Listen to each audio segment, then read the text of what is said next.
रात में हमला भी रहे का भैल किसे रोने देख ली ये भैल की हाँ ये थे। हम तो सर यहीं थे जी, यहीं थे तो एकदम 12 बजे रात के 12 बजे रात के वही जे हम सोते हुए हैं और हाथी आ गया ये दिहाड़ी पर। तो अचानक हमको नींद टूटा तो हम भाग के हम मड़ई के तूड़ के पीछे से हम निकल गए। दिहाड़ी आ गए था, मड़ई तूड़ के पीछे से निकल गए। उधर जब हम खड़ा होकर देख रहे हैं तो इसको पहले मुँह आया है बचवा के। हाँ तो इसको बाद में मड़ई गिराया, तब इसको दबाया था गैया के। तो गैया के गर्दनवा में से बगनवा निकल गया किसी हाल से, तो गैया भाग गया और वो बचवा के उठा के बिक दिया था उधर। तो पथला को वो करता बचवा साइड में। हाँ ये 12 बजे रात की घटना है सर। हाँ नुकसान। क्या नाम हुआ आपका? शिव पूजन चौधरी। यहाँ के मुख्य प्रतिनिधि मेरे साथ जुड़ रहे हैं नीरज कुमार मिश्रा जी को भी मार देगा। हाँ आर्थिक नुकसान तो बहुत हुआ है, पशुधन के लॉस हुआ है। हम लोग अभी घूम रहे हैं, देख रहे हैं, आकलन कर रहे हैं, बहुत ज़्यादा हो गया है और दिन पर दिन इसका उत्पात बढ़ते जा रहा है। तो अभी आप तो इसको मतवाला नहीं कह सकते हैं, आप तो इसको पागल कह सकते हैं या कह सकते हैं कि जिधर जाएगा नुकसान ही करेगा। हाँ जिधर जा रहा है उधर नुकसान कर रहा है, आगे की ओर आ रहा है। इधर हमारा नावाडी पंचायत में नावाडी डीला है, वहाँ पे 4-5 दिन से था। तो वहाँ तो मान लीजिए डीजल उजल जो संपत्ति था उसका नुकसान किया। अब जब आगे बढ़ा, जमुआ के लोग यहाँ रहते हैं बसकटिया डीला में, यहाँ पर भी काफ़ी नुकसान किया है। पशुधन का बहुत ज़्यादा नुकसान किया है। करीब करीब हमको लगता है कि 7-8 पशु को मार दिया है और दिन पर दिन आगे बढ़ते जाएगा और कुछ कर सकते हैं। आप क्या मांग करना चाहेंगे वन विभाग के अधिकारियों से और प्रशासनिक अधिकारियों से? हाँ अभी हमको रेंजर साहब से बात हुई, बोले कि टीम वहाँ से चल दिया है, बंगाल से पुरलिया पहुँचा है, 6-7 घंटा में यहाँ आएगा। और ये हाथी को तो अति करना बहुत ज़रूरी है, पकड़ना बहुत ज़रूरी है, क्योंकि आगे बहुत ज़्यादा परेशानी बढ़ा देगा। धीरे धीरे उसका परेशानी बढ़ते जा रहा है जिस तरह आगे बढ़ रहा है। तो कभी मनुष्य पर भी अटैक कर सकता है। एज ए मुख्य प्रतिनिधि हम आपके साथ 5 किलोमीटर सोनटीला पे चल रहे हैं। कई पशुपालकों से बात हुआ, अभी इन लोगों से भी बात हो रही थी।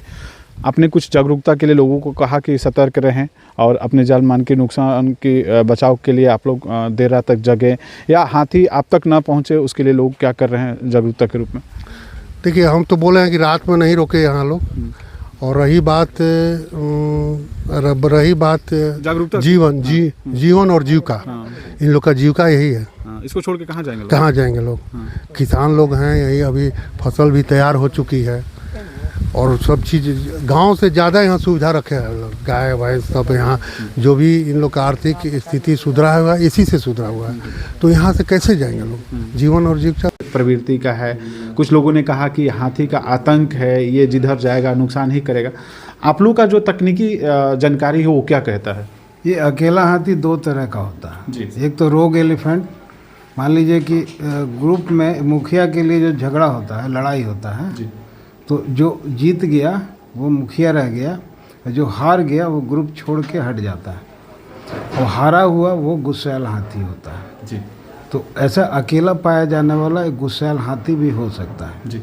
दूसरा है कि ये लोग झुंड से पर्पसली 1-2 हाथी को कहीं नए रूट के तलाश में भेजते हैं जी। और ये घूम घाम के नए रूट का पता करके फिर वापस अपने झुंड में आएगा और उनको बताएगा कि ये स्थिति है।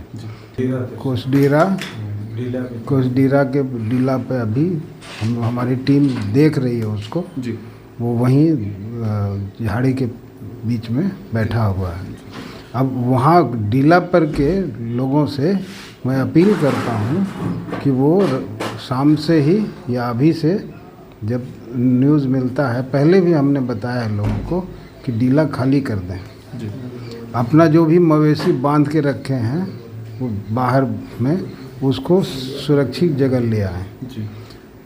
यही और खुद बाहर न निकलें रात में, या बहुत आवश्यक हो तो हाथ में टॉर्च लेके रहें, या अगर दिख जाए हाथी, आपको लगे कि अटैक करेगा, खतरा महसूस होता है, तो कुछ भी पुआल से आग लगाना। आग से हाथी भड़कता है, वो भाग जाएगा। और वन विभाग की जो टीम इसको ड्राइव करने में भगाने में लगी हुई है, इसके काम में बाधा न बने, काम में लोग सहयोग करें। काम में बल्कि सहयोग करें। अगर वो कुछ कहते हैं, कुछ रिक्वेस्ट करते हैं तो उसको माने। अगर चुप रहने कहते हैं तो चुपचाप रहें। सर, हम लोग वहीं सोन डिले से ही होकर आ रहे हैं। कुछ जो पशु हैं मृत पाए गए हैं, कुछ कैजुअल्टी हैं, कुछ पशु जो हैं खास करके भैंस और गाय वो अभी इंजोर्ड हैं। तो क्या कंपलसेशन का भी प्रावधान है पशुपालन विभाग के यहाँ से या आपके यहाँ से, या वैसे पशु जो उसी पे डिपेंडेंट हैं उनको कुछ सहयोग मिल सकता है? नहीं, हमारे यहाँ से कंप्लीट कंपनसेशन का प्रावधान है। जितनी की क्षति हुई है वो पूरा वापस उनको दिया जाएगा कंपनसेशन के रूप में। बस तरीका यही है कि वो हमारे यहाँ अप्लाई करेंगे, सीओ साहब उसमें जॉइंट इंस्पेक्शन करके हमारे फिर वापस करेंगे, तो हम प्रपोजल भेज देंगे, पास होगा, अलॉटमेंट आएगा, उनके खाते में पैसा जाएगा उनका कंपनसेशन का। तो ये श्योर है कि कंपनसेशन हम लोग के यहाँ बड़ा स्मूथली मिलता है। बिल्कुल। सर, उसको उस पर अटैक कर सकता है। अच्छा, इसका मतलब कि महुआ के स्मेल से भी लोगों को ये रहता है, काफ़ी प्रभावित लोग काफ़ी प्रभावित होता है। ऐसा कुछ होता है कि कहीं अगर महुआ मिल जाए, कच्चा महुआ या उसका अगर लिक्विड आइटम, तो वो उसको भी खा सकता है क्या? ऐसा कुछ रहता है? बिल्कुल आहार के रूप में खा सकता है। बिल्कुल खा लेता है। और कुछ भी खाएगा, अगर अल्कोहल किसी के शरीर में जाएगा तो वो तो उसका दिमागी संतुलन खराब करेगा जी। लेकिन उस पर हम लोग को कोई ठोस कारण, मतलब हमारे पास कोई सबूत नहीं है जी सर। हमने एक संभावना हो सकती है। हाँ, हमने देखा नहीं है कहीं। तो अभी जो हम समझ रहे हैं